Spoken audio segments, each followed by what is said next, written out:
रामायण के 7 कांड में से आज हम अयोध्या कांड की चर्चा करेंगे। जय श्री राम दोस्तों, अयोध्या कांड रामचरितमानस का दूसरा खंड है, जिसमें भगवान राम के अयोध्या से वनवास के संपूर्ण घटनाक्रम का विस्तार से वर्णन किया गया है। इस कांड में राम के राज्याभिषेक की तैयारी से लेकर वनवास के दौरान की कठिनाइयों और माता पिता, भाई और अयोध्या वासियों के प्रति उनके अटूट प्रेम का दर्शन होता है। यहाँ अयोध्या कांड के मुख्य घटनाक्रमों का वर्णन है। वाउर्स, राम का राज्याभिषेक की तैयारी। राजा दशरथ वृद्ध हो गए थे और उन्होंने श्री राम को अपना उत्तराधिकारी बनाने का निर्णय लिया।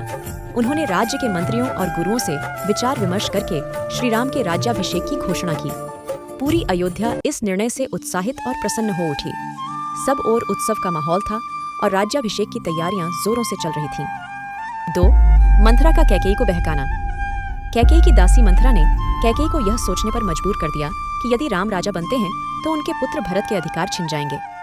मंथरा ने कैकेयी को 2 वरदानों की याद दिलाई जो दशरथ ने उसे युद्ध में सहायता करने पर दिए थे। मंथरा की बातों में आकर कैकेयी ने दशरथ से उन वरदानों का आग्रह किया।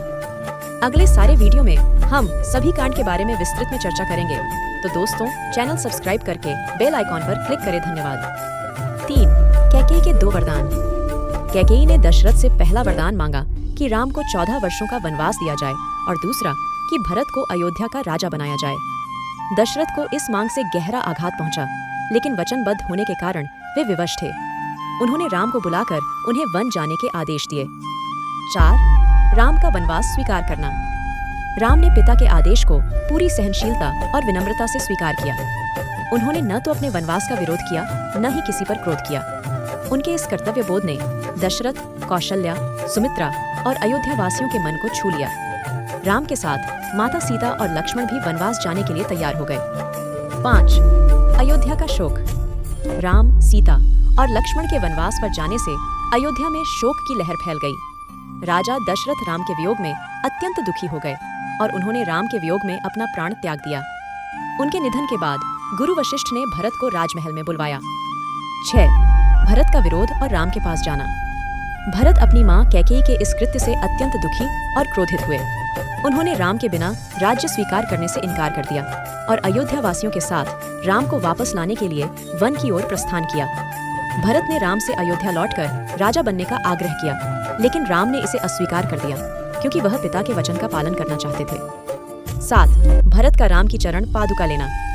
राम के वापस न लौटने पर भरत ने उनकी चरण पादुका खड़ाऊं लेकर उन्हें अयोध्या के सिंहासन पर रख दिया और प्रतिज्ञा की कि वह राम के वनवास से लौटने तक राज्य का संचालन उनके प्रतिनिधि के रूप में करेंगे। भरत ने नंदीग्राम में तपस्वी जीवन जीते हुए राज्य की बागडोर संभाली और राम की वापसी का इंतजार करने लगे।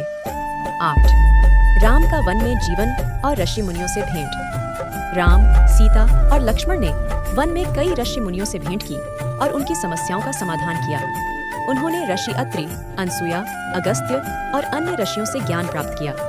वन में रहते हुए राम ने समाज की सेवा का संकल्प किया और राक्षसों से निर्दोष लोगों की रक्षा की। अयोध्या कांड का महत्व। अयोध्या कांड में भगवान राम के अद्वितीय कर्तव्यबोध, सहनशीलता और आदर्श चरित्र का दर्शन होता है। राम ने वनवास के आदेश को बिना किसी विरोध के स्वीकार कर यह संदेश दिया कि कर्तव्य और धर्म के मार्ग पर चलना ही सर्वोत्तम है। इस कांड में भाई भाई के अटूट प्रेम, पिता के प्रति श्रद्धा और पत्नी के प्रति सम्मान को गहराई से प्रस्तुत किया गया है। राम के त्याग, भरत की भक्ति और लक्ष्मण की सेवा भावना का यह आदर्श महाकाव्य हमें जीवन में अनुशासन, त्याग और निष्ठा का पाठ पढ़ाता है। अयोध्या कांड राम के आदर्श चरित्र को और भी सशक्त रूप से प्रस्तुत करता है, जो समस्त मानवता के लिए प्रेरणा का स्रोत है। ऐसे ही हिंदू धर्म के बारे में जानने के लिए सब्सक्राइब, लाइक, कमेंट और शेयर जरूर करें।